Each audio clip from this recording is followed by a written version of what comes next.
All right. Been a long time coming. Been talking about hosting this thing pre-COVID and now post-COVID. Now finally it came together. So good afternoon, everyone. I would like to thank you all for carving out a good chunk of your day to be present with us today. I really appreciate it. I know that those of you who came from Boston, Boston's traffic can be very brutal and unforgiving. So I thank you for that. I know that my gratitude also goes to my colleagues here at Winston State University, my friends, my current students who are here amongst us, my former students whom I've kept in contact with even from different universities that I taught at. And I'm especially grateful to those of you who've made the trip from out of state. I know some of you came from New Hampshire, others came from uh, New York. I'm just forgetting the names of the states that we came from. So I really, really appreciate you doing that. A special thank you goes to our speaker who did not hesitate to accept this, not hesitate to accept this invitation, despite his busy schedule and his voluminous commitments and engagements with, Harvard University and UC Berkeley. It is a distinct pleasure and privilege and an honor to introduce our distinguished speaker today. Dr. Hicham Alaoui is a lecturer at the University of California, Berkeley, where he teaches political science. He also serves on the advisory board of the Weatherhead Center for International Affairs at Harvard University. He is the founder and director of Hicham Alaoui Foundation, which undertakes innovative social scientific research in the Middle East and North Africa. He is a scholar on the comparative politics of democratization and religion. His latest publication include the monograph "Back to Democracy in the Middle East, Tunisia and Egypt in Comparative Perspective," as well as the co-edited volumes "The Political Economy of Arab Education" and "Security Assistance in the Middle East, Challenges and the Need for Change." He holds a BA from Princeton University, an MA from Stanford University, and a PhD from the University of Oxford. This is his academic achievements.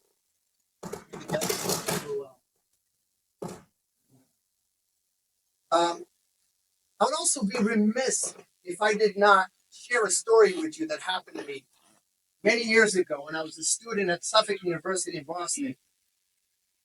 I used to moonlight as a taxi driver. And one time I picked up none other than Bernard Kouchner. As you all know, Bernard Kouchner used to be the Minister of Health.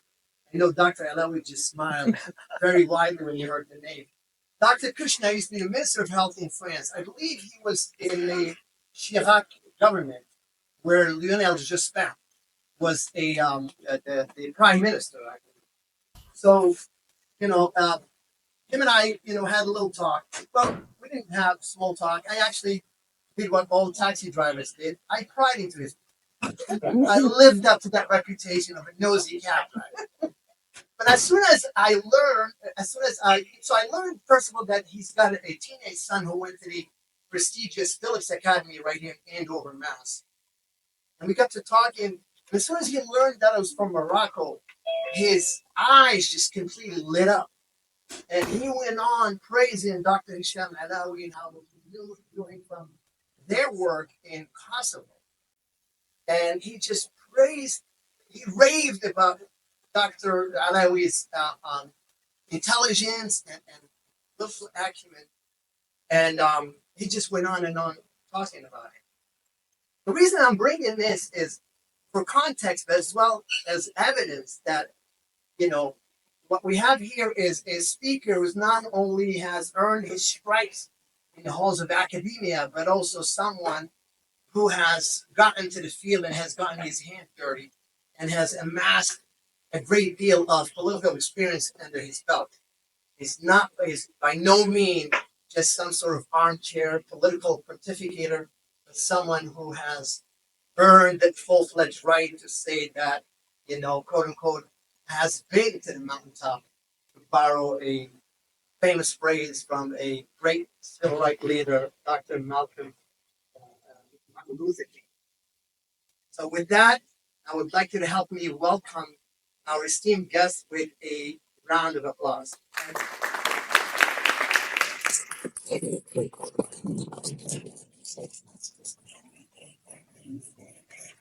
Thank you very much. Oh, you're very welcome. Thank you. Thank you very much, ladies and gentlemen. Thank you for that kind introduction from Dr. Antonio. Que me perdonen, no sabe pronunciar vuestro nombre y no quiero hacer errores. So I wouldn't know. I don't know how to. I wouldn't know how to pronounce your last name. Thank you, Si Mohammed, for that very kind and very generous introduction. Thank you for bringing me back 25 years back to Kosovo. It was some kind of adventure. It was almost mission impossible then. Thank you for all of you. I am very honored to know that some of you have come out of state to attend this talk. This is a great privilege for me. This is perhaps an exciting subject, but it's a very depressing one. And if Kosovo was mission impossible, I don't know what to call bringing peace to this region of the world. Before I start, I'd like to say a very brief word about the general subject of discussing Gaza and discussing the Palestinian-Israeli conflict. This is very controversial. It's very emotional.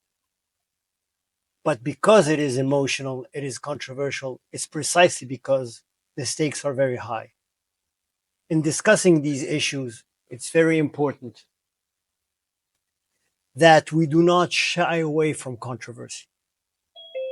Now, this is not a disclaimer, ladies and gentlemen, by no means, because objectivity does not mean neutrality. We cannot be neutral about anything. But when we're objective about something, we got to talk about it emotionally with all our mind and with all our heart. But that means having as sole bearings and as compass in mind international law, law in general, respect for others, no matter what views they may have. And in the event that there is no such law that governs the particular subject we're talking about, our sense of ethics in the Kantian sense ought to constitute the compass bearings of our discussion. So with that in mind, let me give you my take on this very painful conflict. And I need not to remind you of the very sad events of yesterday and today, where devices have been activated to explode in Lebanon and have injured and killed many people. If it could have been guaranteed that the targets of such attacks would have been military personnel or people carrying weapons and combatants, then, it's another thing. But we know that among the people who have died are civilians, are civilians and innocent bystanders. So, with that sad note, let me tackle my take on this subject. For a long time, Palestinian conflict was a struggle between a people vying for an independent state and against an occupier. Now, of course, that conflict was couched or embedded in a larger conflict, being the Arab-Israeli conflict. And that's the second layer. The third layer, of course, was the Cold War.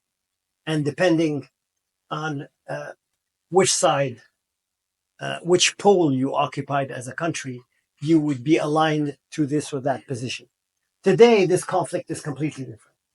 Today, this conflict remains at heart very much about the Palestinian people wanting to achieve, to exercise their rights of self-determination and to recuperate their rights, their legitimate rights, their historical rights. But it's also more. It's about diverging regional agendas, and it's about a West that is feeling gravitational pulls and pushes that are different in nature, and something that didn't exist before. So it's a complete disalignment, and if you will, uh, the interests of the different actors may shift. It's like a cafeteria. People do not go up to the cafeteria and pick up a sample of all the foods present there. They pick and choose. And this is what's happening to these different actors. And the Palestinians are caught in that whirlwind, if you will. So, just as a reminder of the conflict, the costs of the UN, of the Gaza, according to the UN are over 80% of building destroyed, infrastructure destroyed, over 40,000 Palestinians killed, at least 60 billion in economic losses. This is without saying already the deep deprivation and the deep distress that the Palestinians in Gaza knew before this intervention. This has just compounded the damage. Now, let's begin our study or our look by looking at Israel and then Palestine and then move outwards. So I contend that the Gaza war has not reshaped ideological cleavages very much. There's a right and there's a left, and there's an amorphous left that's very silent in Israel, but a more assertive right in Israel that's now governing the coalition, and more than in the political spectrum, in political institutions. I would contend that sociologically, socially on the ground, Israel's opinion making has shifted steadily to the right. Right wing factions today, or the factions exert or have a messianic view of the conflict. There's no day after for this right. In fact, we may be sitting here and some of us may think, according to a certain logic, well, what has Israel won after all in Gaza? We can say, what has it won? We can ask legitimately that question. For the right in Israel and the extreme right, that question does not exist because it's about reaffirming and it's about rejuvenating and bringing out again, a unified Israeli messianic vision of the future. So there is no day after. Now, the right basically would like to see Gaza and Palestinian enclaves closed into a ghetto, but this would be only a temporary solution. At the end of the day, they would like to see massive displacements either to Egypt or to Jordan. The Israeli left doesn't have much of a project. All it wants to see is a diminished Palestinian rump state, and basically with no prerogatives and no viability. And in fact, this has started with Oslo. It was not the messianic right, but the left, in the person of Yitzhak Rabin and Shimon Peres, that had set up such a process in which the Palestinian Authority was totally defanged and totally powerless. Now, of course, the Palestinian leadership, the PLO and the PA, have committed a lot of mistakes, strategic mistakes, which have led to this debacle. And just as a reminder, I think it was in the middle of the summer, 4 hostages were saved by the IDF, were saved, but with what cost? 200, at least, Palestinian civilians have been killed. the Israeli right applauded that. Just to show you that matters or the split or the cleavage within Israeli politics with right and left have to do with matters of governance, matters of secularism as they purport or as they relate to Israel proper. It doesn't extend geopolitically to the region. Now, for Netanyahu, the man leading this coalition, there is really no solution, no way out. Why? Netanyahu government can unilaterally disengage from Gaza because it has not freed the hostages. And if it does free the hostages by way of a deal, that deal would not be possible unless we discuss or unless on the table there is a post-Gaza political blueprint. And then that means essentially talking about Palestinian nationhood and the possibility that Gaza reemerges from the ashes, both of which Mr. Netanyahu does not want to discuss and does not want to envisage, because his plan was about killing in the bud any discussion about a future Palestinian state. Of course, and let us say it very clearly, the aspiration for Palestinian rights does not in any way or in any shape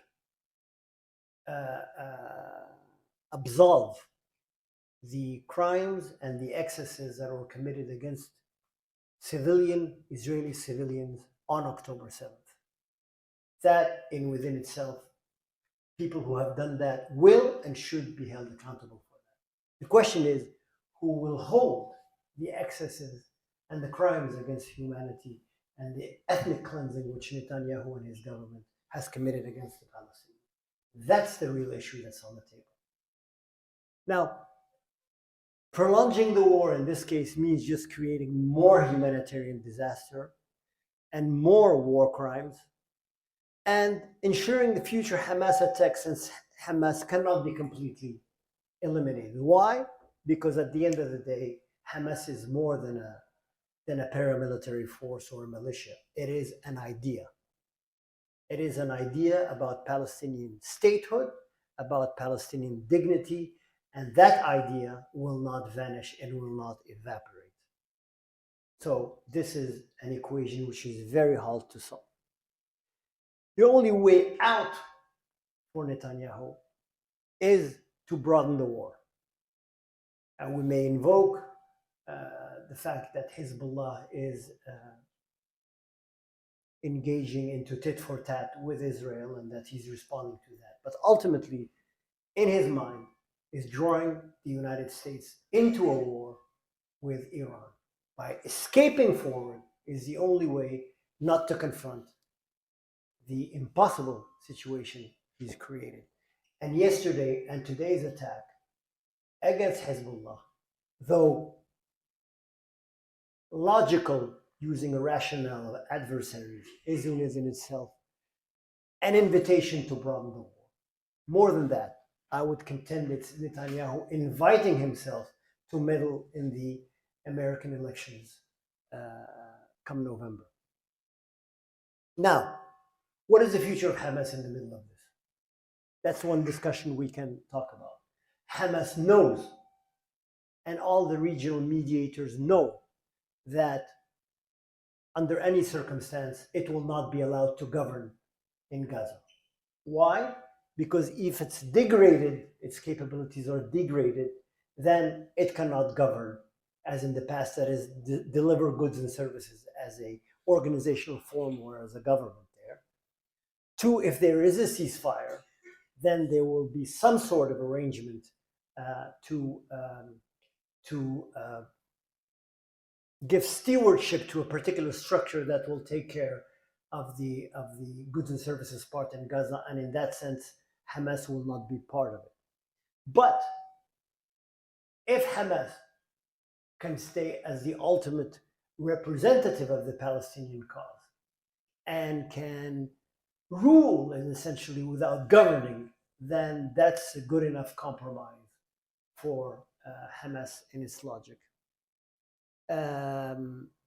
Geopolitically, Hamas has realigned with Hezbollah. For a while, it has received training from Hezbollah and Iran. That's a known fact. But it has nonetheless taken a distance after the Arab Spring and after the so-called sectarian war, quote unquote, between Sunnis and Shias after the Arab world, or Sunni and Shia regimes after the Arab Spring. It has basically tried to keep a distance from Iran.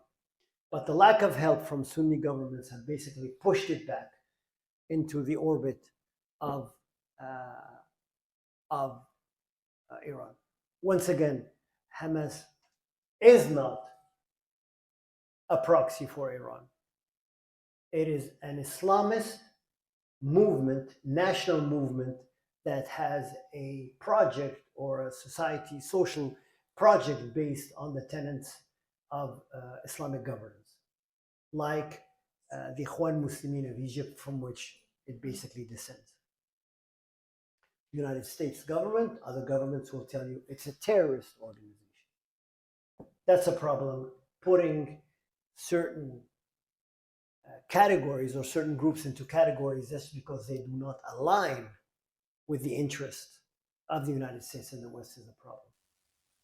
Hamas has a problem, and sometimes it commits acts of terrorism, but it's not a terrorist. Its raison d'être is not terrorism. Its raison d'être is governing, like the Ikhwan Muslimin in Egypt and elsewhere, and restoring Palestinian rights to the people. Now, we have to say that even if we do not agree with their agenda, and I certainly do not agree with their mode of governance. There are the two possibilities for the future in Gaza. One is that the militarization control, and there's basically no day after, and we continue down this path forever, or that there is a lull and a ceasefire, and at the end of the day, the United States and the West brings back the Palestinians under the fold and attaches them as an appendix to the continuity of the Abraham Accords, in which case there will be no basic change. It will be basically more and more of a fractured Palestine under any circumstance. So it's a bleak future. Now, let's move outward. We saw Israel, we saw Palestine. Now we're going to zoom out, and we're going to go to the region. The big winner in this conflict, just after September 11th, exactly the same way, is Iran.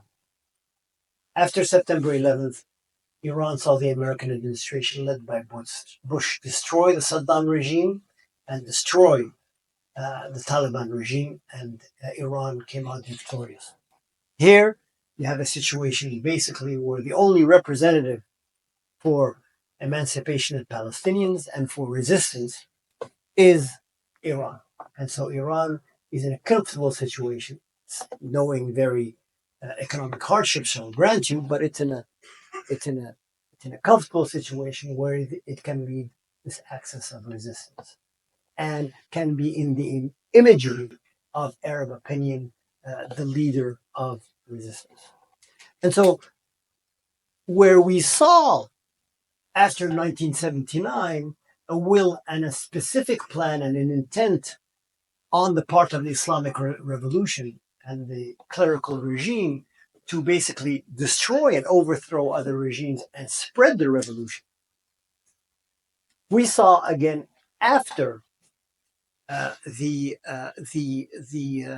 Arab Spring, where there was this Shia-Sunni divide at the level of leadership, I'm saying, because for Muslims, apart from hardcore and highly politicized Salafi movements, for Muslims, for most ordinary Muslims, there is more that unifies Shias and Sunnis than what divides them.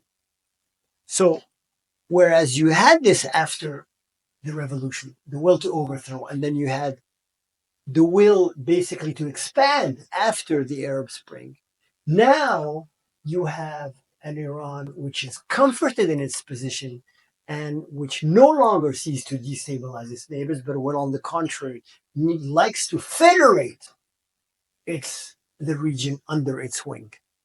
And I find nothing more symbolic than the end of sectarianism as represented by Khamenei, which is one of the highest political figures in Shia Islam, leading the prayers in Hania's funeral. I think the political has come full circle to now encompass the theological. Now we move out of Iran and we look at other Arab countries. And let's look at first of the three. Most Arabs sympathize with the Palestinian cause. But the way in which they sympathize and organize and express their solidarity with the Palestinians has changed. Whereas before the Arab Spring, symbols or the discourse of solidarity was articulated through a discourse of Arab nationalism. It was basically on the heels, even if its power and intensity had waned, but basically on the heels of Nasser and the Ba'ath and so forth. And so Arab nationalism was about unifying the big ummah around certain ideals and around the theme of liberation. First, liberation of Palestine, and then everything else will be better. The Arab Spring has changed that. The Arab Spring is the espousal by ordinary Arab citizens from Morocco to Bahrain that now we're going to espouse a language of rights.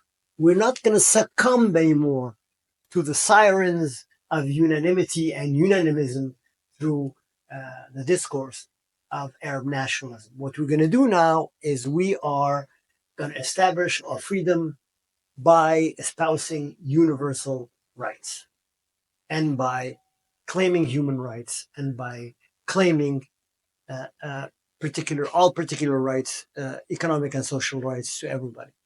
The problem with this is that in the same way, this discourse about rights and the organization and the coalition crafting and the strategic behavior and the mobilization is anemic in the Arab world, so is the demand for Palestinian rights for precisely the same reasons. And Arab regimes know that, and they exploit that, and they're certainly very cognizant that this is something Palestinian solidarity with with the Palestinian hardships and what was happening is something that can reignite the Arab Spring.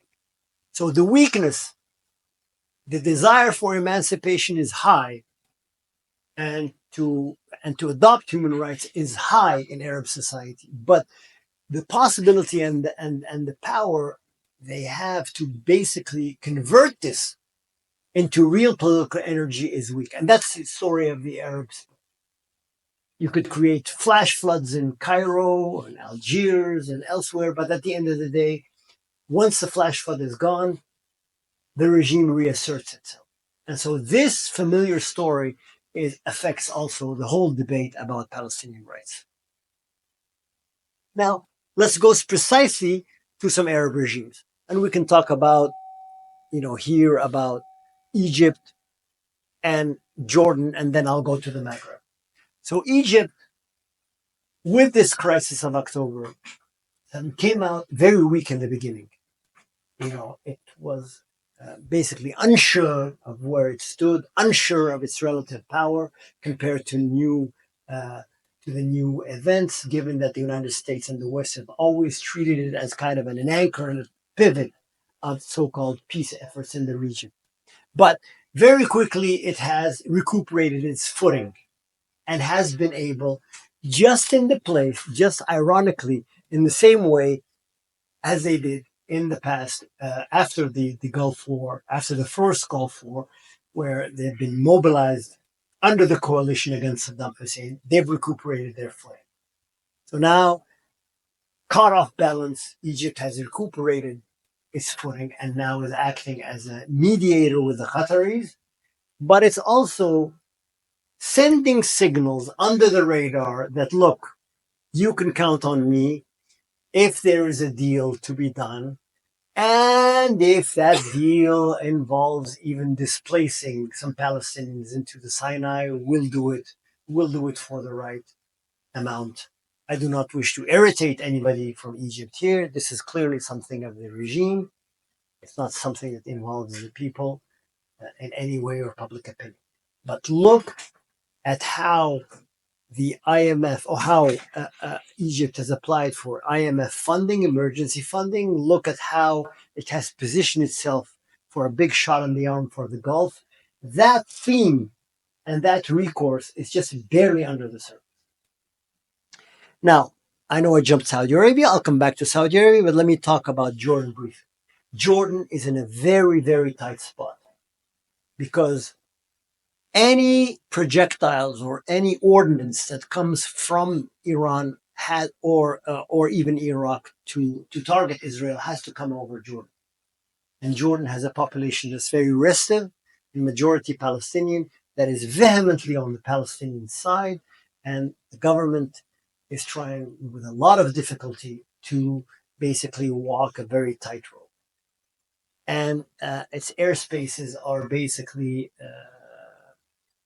coveted for the defense of Israel by Western powers and also by other Arab countries. So basically, it's on the front line in a conflict it doesn't like. And at the end of the day, in the back of every Jordanian's mind is this nightmare scenario that the Israeli right has never stopped toying with, namely that if push comes to shove in the worst scenario, that we will let Jordan become the Watan al-Badil or the alternative state for homeland for Palestine. Now, let me talk about Saudi Arabia. One of the reasons why I contend that Hamas attacked Gaza was to prevent a Saudi rapprochement with Israel, to prevent and to abort any iteration or any variant of the deal of the Abraham Accords involving Saudi Arabia. Now, Saudi Arabia is playing a double game here, and by game I mean a double strategic calculus.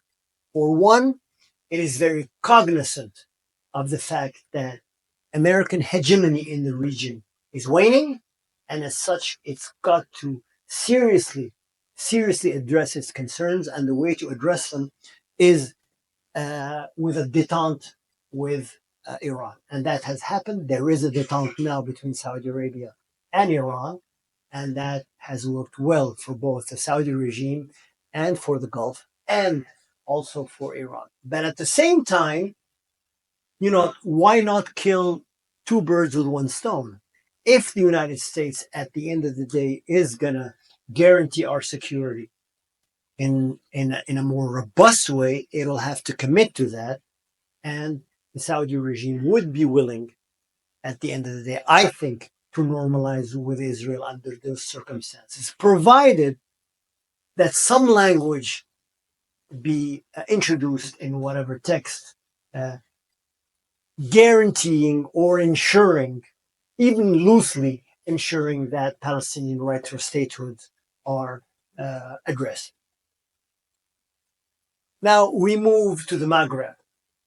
And Maghreb is also affected by this very conflict, affected in a very strong way. Tunisia, Algeria, and Morocco are affected in different ways.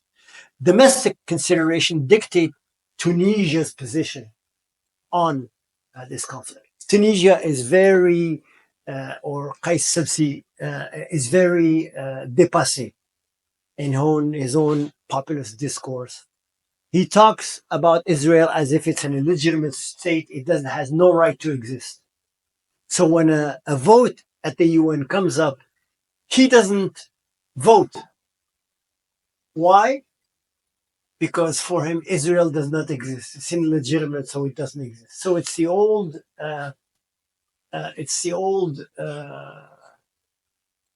how can I say, Nasserist trope. We will not recognize the existence of Israel by even mentioning it in diplomatic discourse.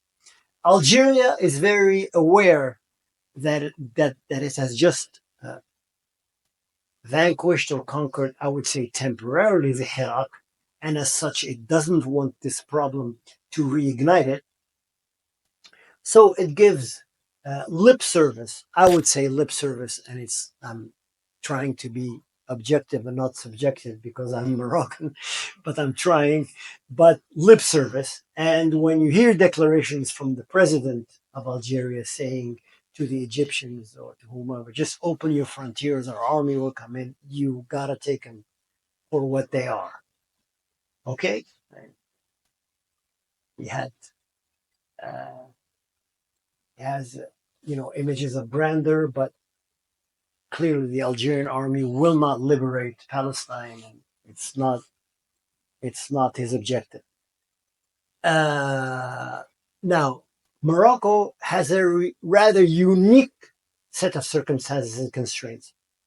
It has, as you know, normalized with Israel at the end of the Trump administration. Uh, it has normalized for a variety of reasons. First, it wanted to strengthen its hand with the United States and with the West regarding what it considers part of its territory, and this means what the UN would call internationally the Western Sahara. We Moroccans consider the Moroccan Sahara, and as such, it wishes to strengthen its hands with the West.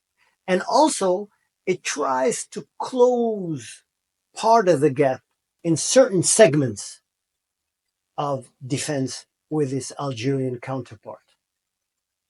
And that has led to the first part of difficulties, or the first vector at what is a mutually self-enforcing vortex. So we're normalized with Israel to get support from the United States and to get a military alliance that essentially strengthens our hand against Algeria. As we build that alliance, we're stuck because the infrastructure is laid for procurement from a single partner, and problems of harmonization and problems of coordination dictate a logic by which you have, once you take down that path, to continue down that path. And on the opposite side, Israel publicizes every time there is a deal, every time there is military procurement on the part of Morocco. It does that to precisely show public opinion that, look, we come by, we stick by our friends, and we are helping Morocco, and hence we can help anyone. So that creates the perception and the distortion that the Moroccan regime basically is complicit in what is happening in Palestine. And as such, you have a popular reaction towards that, which is basically incriminating to the government.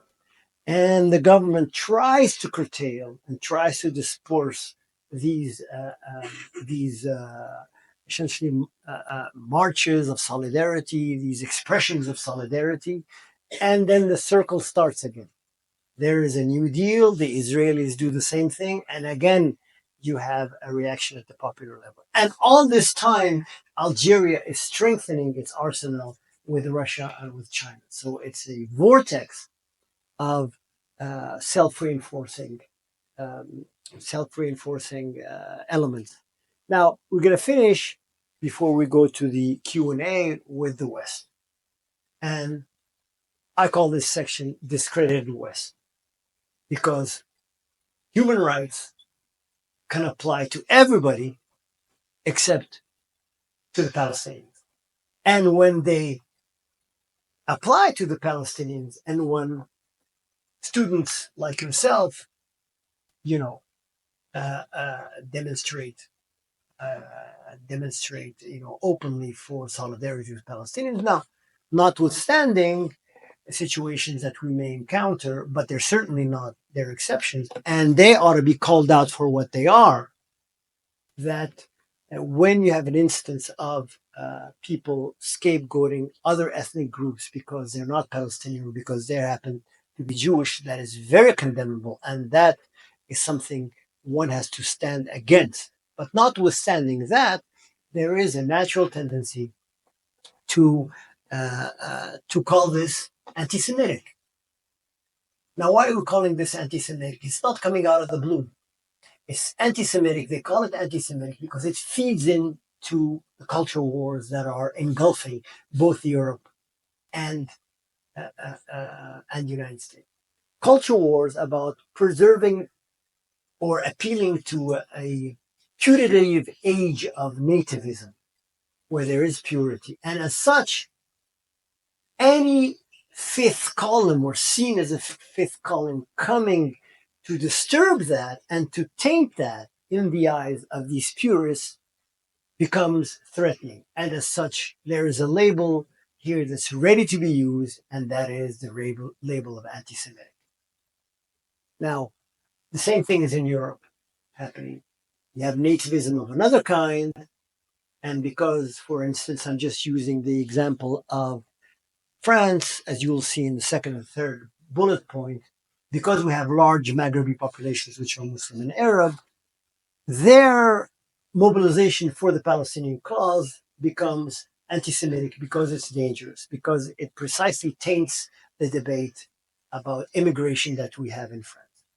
And hence, this parallel, which is very bizarre, is established between October 7th attack and the attack against the Bataclan, which all you know, or some of you might know, was the attack against the discotheque in France by radicals of ISIS. So on the other side of the spectrum, the same thing happens. Those that are basically supporting the Palestinian cause and want to see Palestinians have their rights.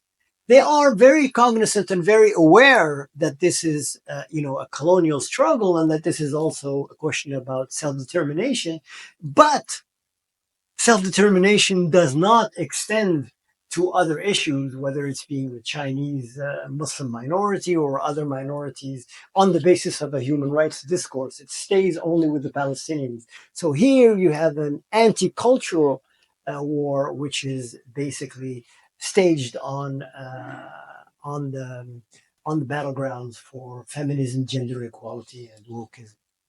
So cultural war is very new. And in the same way, the cultural war started or was very reminiscent of the clash of civilization.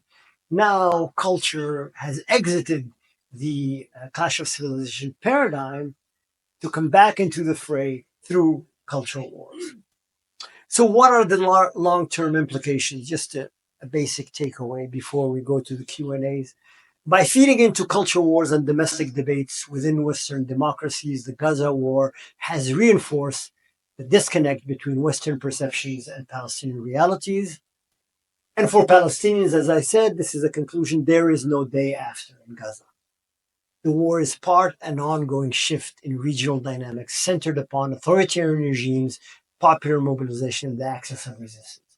This is just a recalibration at a succinct time.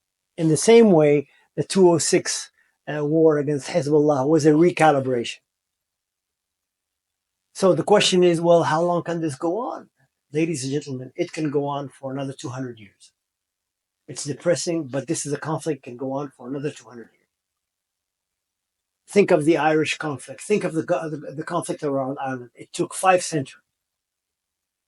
And even now, with an agreement, it's not ready to be completely solved.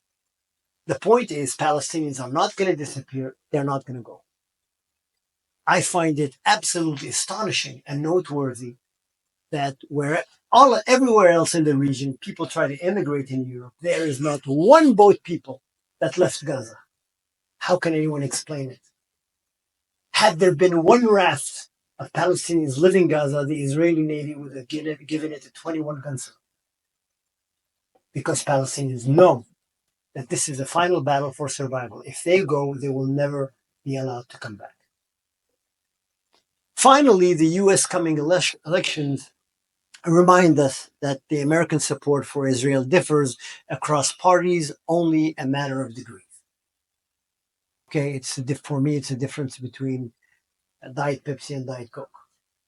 That's the difference between the Democratic Party and the Republican Party. If Trump comes, there will be hype about again the deal of the century, a deal, the expansion of the Abraham Accords. If Kamala Harris wins, it'll be the same discussion again. Well, we don't like what's happening to the Palestinians, etc. But the buts continue, and the can is kicked down the road, and meanwhile, more and more people are dying. But this problem is not going to go away. Palestinians are not just going to die and are not going to just fade away in the night like the American Indians. Voilà. Thank you very much.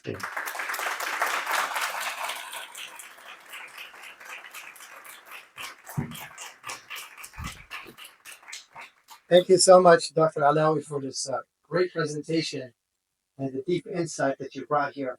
I know you're a big fan and someone that encourages Q&As, and we'll move right into that right now. So we don't have a roving microphone, so we're just going to have to rely on your decibels. Show us that you've got a nice, clean voice there. All right? Who's going with the first? Brother Joshua, my former student. Go ahead. Hey, just curious, you had mentioned Russia very briefly. What is your take and analysis on Russia's role in expanding territories?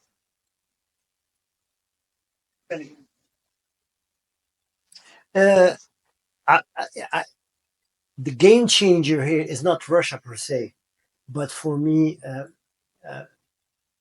other poles that can federate their strategic power and contest the power of the United States. I'm thinking of BRICS, and in the sense that Russia plays an important role in BRICS. Yes, that's what I would be looking for in the future. The Americans will not be the only game in town, and as such, yes, that will be a source of challenges. Please. Thank you for this. I'm not to be here. My question, just to clarify, something called terrorist. Is the founding father of America who fought British considered terrorist? Or simplified? Terrorism is any use of power, use of violence against a civilian. That is terrorism. And I know many Moroccans tell me this. Well, your grandfather was brought back from exile because of such operation. Civilians are off radar under any circumstance. There's no ifs and buts. I cannot, as a person, accept or allow the kidnapping of children and women and taken as hostages, even if at the end of the day it's going to bring gains politically. That is intolerable and unacceptable. I understand the nuance. I understand what you're saying, and I understand it very well. And I understand that it was the violence in the Kasbah in Algiers that made de Gaulle think twice. But we are in 2024, and we have to have a common discourse if our planet is going to be safe. Civilians, and that means also Israeli state terrorism that has led to 40,000 civilians that have been killed. So, if one is to be called out first, it's the Israelis that have dehumanized the Palestinians, which have reacted as animals. Some of them, not all. Some of them. And I will grant you there's a lot of propaganda and a lot of talk of rape and all this, which needs to be substantiated. So I understand that. So, if it's wrong to do this with hundreds of people, then it ought to be 10 times wrong, just numerically, to be able to do it with whole people and to be able to do it for decades and get away with it. But it's wrong. Now, I want to be complete. I want to say there is a debate about this, even in humanitarian law and even among international jurists, that a civilian that is in the IDF reserve force and that is sitting in the middle of Nablus or of another position and that is contributing with his weapon, with his belonging to a reserve force in colonization and as such the deformation of the character of Palestinian land, whether that person is legitimately a target or not. That's a big debate for jurists to have. I'm not equipped for it. But if you want to go after Israeli soldiers, be my guest. It's fair game. Israeli civilians are a big no-no under any circumstance. And we've been through this debate. And Yasser Arafat has been through this debate with Palestinians for years. And he's defended this debate for years and years and years. This is a debate among the Palestinians that's been there since 1974 and that came back again after the Achille Lauro. And all the factions, at the end of the day, in the Algiers summit, PNC summit, have all abandoned the idea of killing civilians. So that debate is there, and it's been adjudicated, I think. What you said is absolutely correct.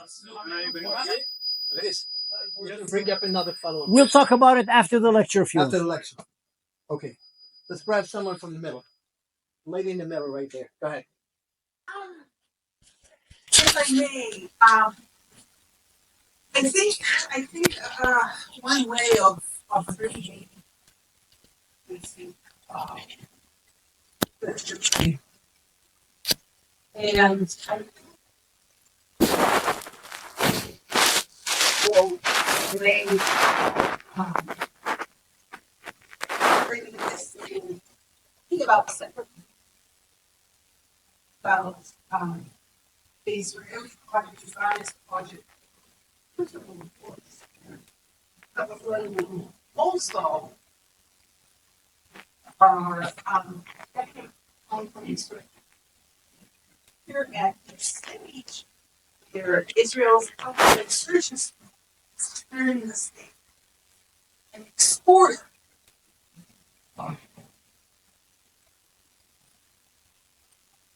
this and the so certain areas once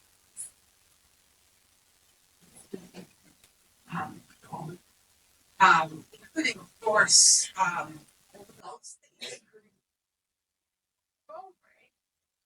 and so first of all when we talk about a conflict, right? We'll talk about settler colonialism, also bring everything else for and other thing that I don't want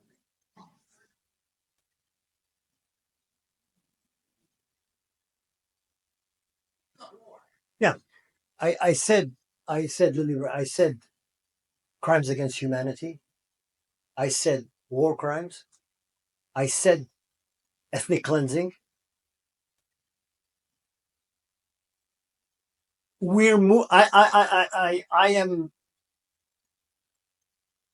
I think the word genocide is, it's not that it's very powerful. It means a systematic, destruction of another race. I'm sorry, I am very legalistic in these things because I went to Kosovo and I have to be very careful with these.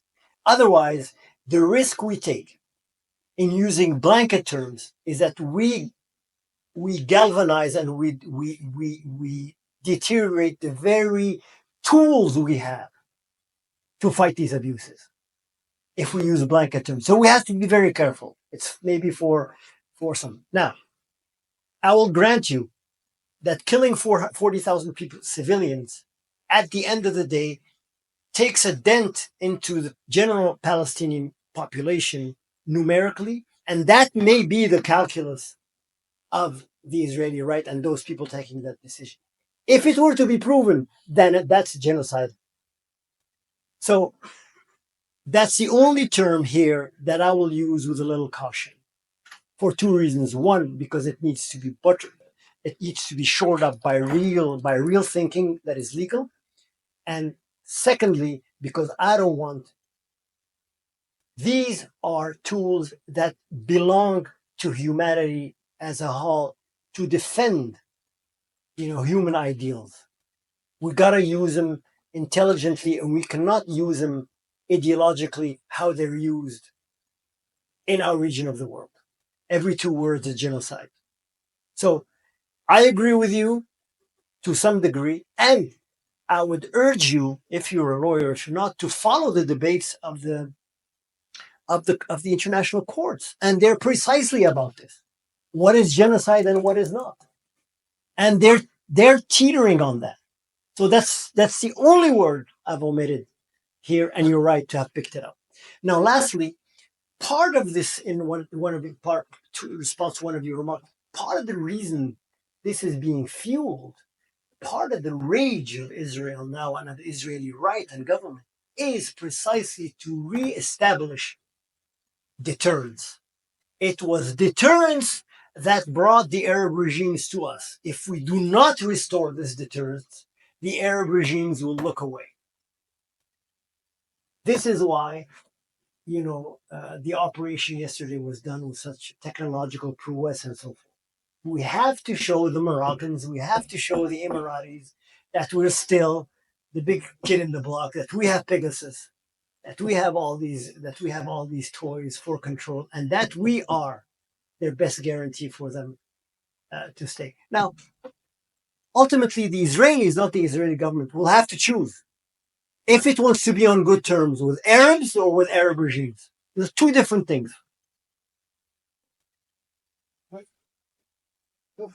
Back there. Raise your voice, please. Yeah, thank you, Doctor. So, the last point there, you stated,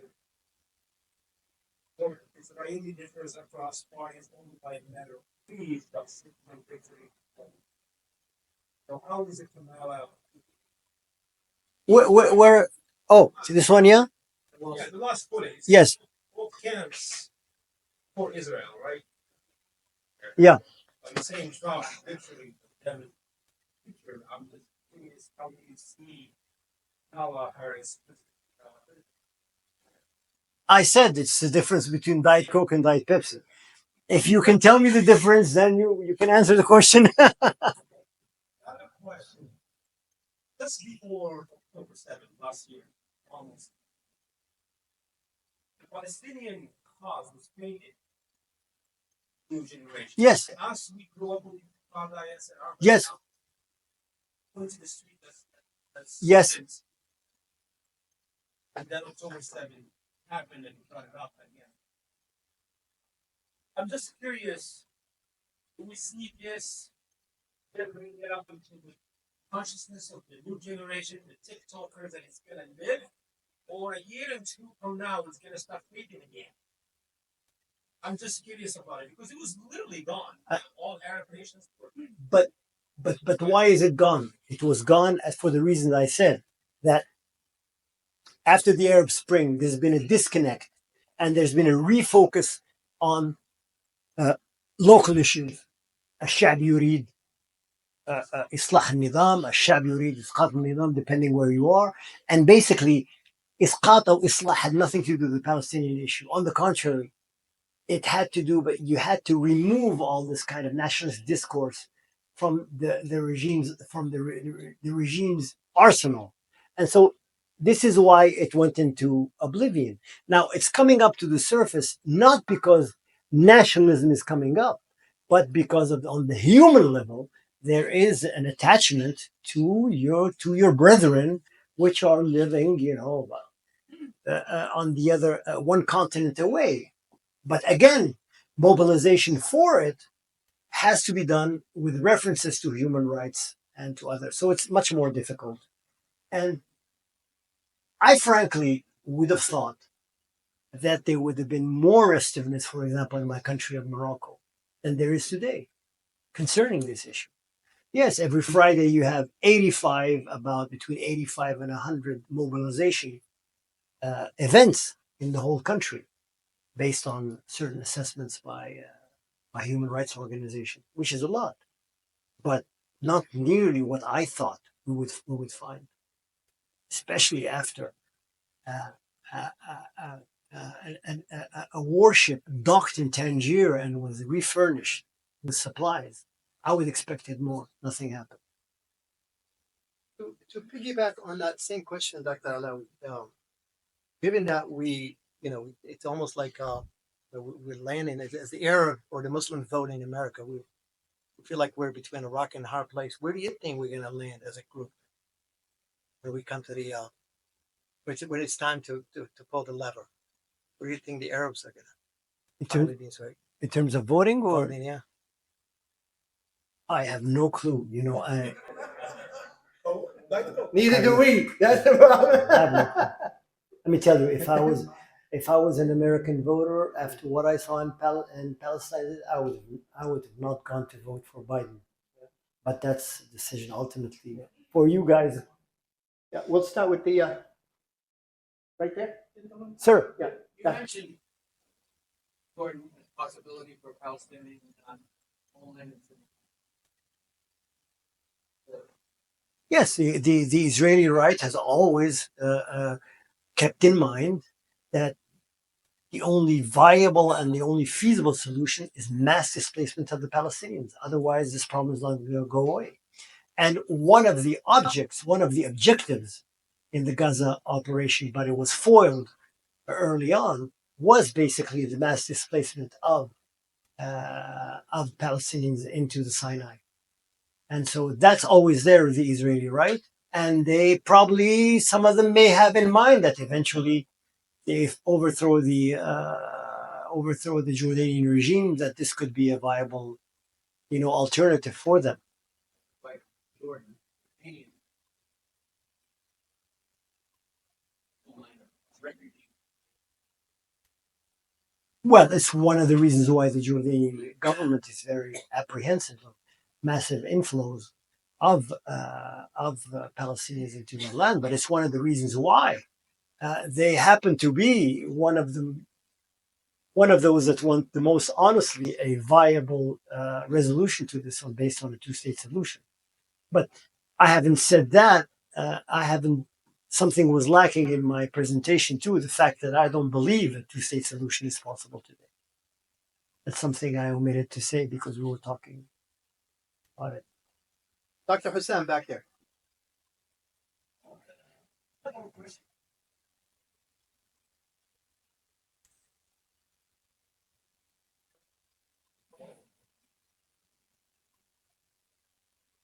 That because of say rise of the extreme right in Israeli government, but more radical than other than messaging.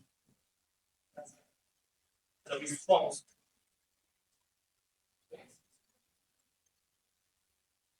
Absolutely, the rise of Yahya Sinwar to the helm of Hamas is both an expression of Palestinian resilience, the fact that they're going to stay resilient and combative, and also an expression of the fact that Israelis have an extremist agenda, and by killing off moderates or those that are more moderate, they're going to have this kind of result.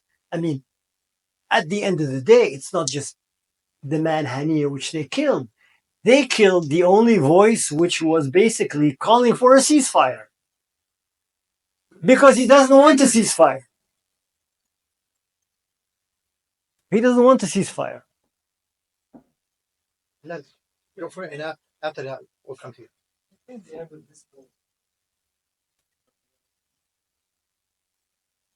doesn't.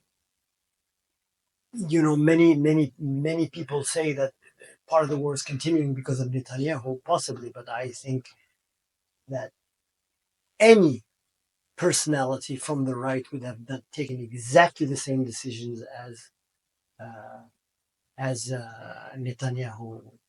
And in fact, I would even say that some of the old figures, from the left, whether Perez or Rabin, would have certainly intervened in Gaza with the same vehemence. I think.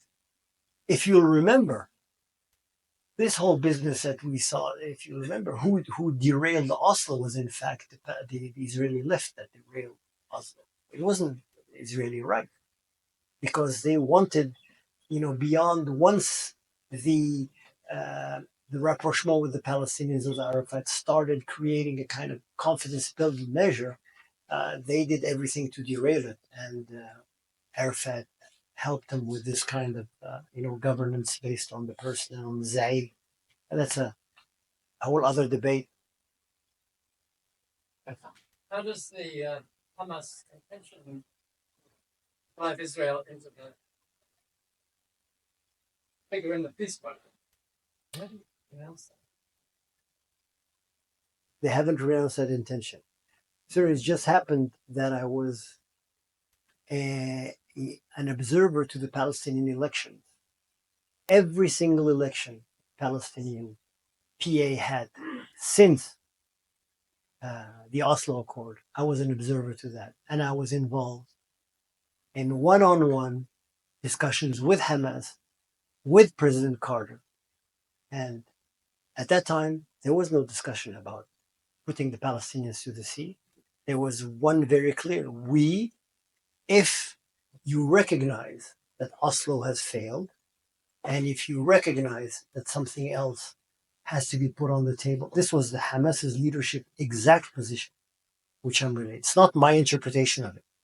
And if the departing point of a new peace process is the explicit recognition beforehand of a Palestinian state, then we will declare a ceasefire unilaterally and without being bounded temporarily. That is open. This is a state. Now, you bring out a bigger point. A bigger point, if I hear a chant in the street that I hear Palestine from the river to the sea, how am I supposed to interpret that? Oh, it's a lack of tolerance. Palestinians want to kill all Israelis and drive them out. Is that the first interpretation? Or can there be another plausible interpretation?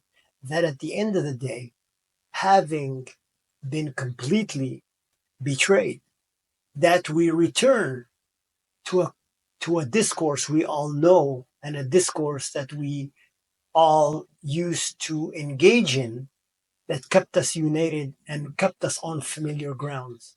And the same thing would apply if I were to hear Israelis after October 7th say Israel, Judea, and Samaria.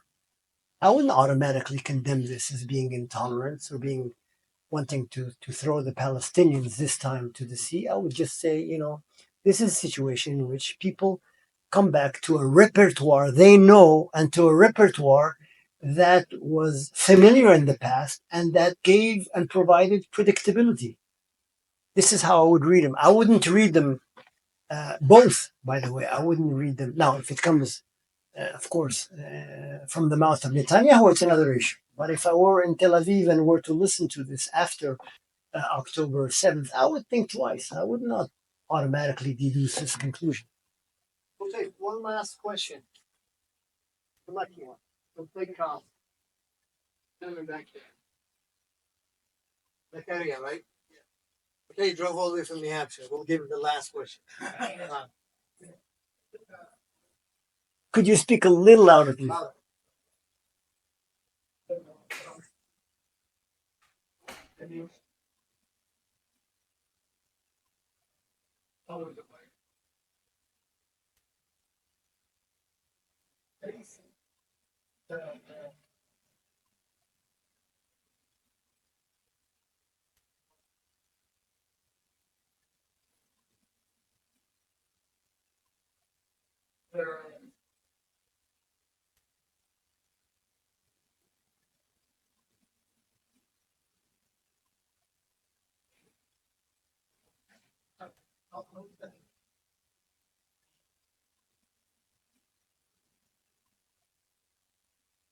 I have no question. I have no doubt that all these media platforms have brought tremendous awareness to Americans and to Westerners everywhere in the world.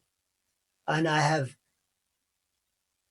no doubt too that the whole discourse about human rights and the whole other discourse and the whole other causes uh, uh, are feeding into the defense of human rights and the rights of Palestinians, like Black Lives Matter, things like this. I have no question too that ordinary Americans are not aloof and indifferent anymore to this problem. They know it's out there. They know it exists. The problem is it takes time for this to translate into headway and into inroads into the Beltway in Washington. That's the only problem. And you add to this equation, huge resources that are being poured into the Beltway, into the lobbying. They kind of skew the playing field. But this, on one hand, student movements on the other, which are not going to go away. Emergence of BRICS and other countervailing poles in the geopolitical arena. All this is a complex equation that is tilting and is leveling off the playing field, I would say. But it's long. I hope we don't have to wait 200 years like the Irish conflict, but Palestinians are ready to wait for the long term. I'm telling you, it's a heroic people. Really, nothing less than heroic. These people they are a lesson of courage and real inspiration and resilience. All right. Thank you so much. Thank you, Dr. Alaoui, for being so gracious to make the drive all the way from Cambridge, Mass. Not only that, I know you're not here in Massachusetts. You have a load now in UC Berkeley. But I've actually been doing some informal data gathering, and it seems like the Moroccan community want to see more of you. So we can arrange it such that we can meet at least once a month. Is that possible? Once a month is too much. It's like How about every other it's month? really work at it, but no, but less than but more more. Okay, you said every other month. Yeah. Did you hear him say that? Okay, we'll hold him up to that. Once a quarter. But thank you so much. I could not be more emphatic in extending my sentiment of gratitude to all of you. I see a guy who came from Washington, D.C., New Hampshire, New York, you name it. There's people that came from all over. They're all Moroccans. They came to see you. So I couldn't be more indebted to you for being so grateful, gracious to come all the way to Worcester. Thank you so much. Thank you, Dr. Alaoui. And I hope to see you again. Dr. Antonio, thank you for doing all this work to put this together. I couldn't have done it without you. And, we should, do it again. Although I'm a big fan of Barcelona and you're from Madrid, but we're not going to hold that against you. All right. Well, thank you so much. Another round of applause. Thank you. I'm very honored. I hope you like it. This was great. Like it? This was amazing. We want more of it. Inshallah.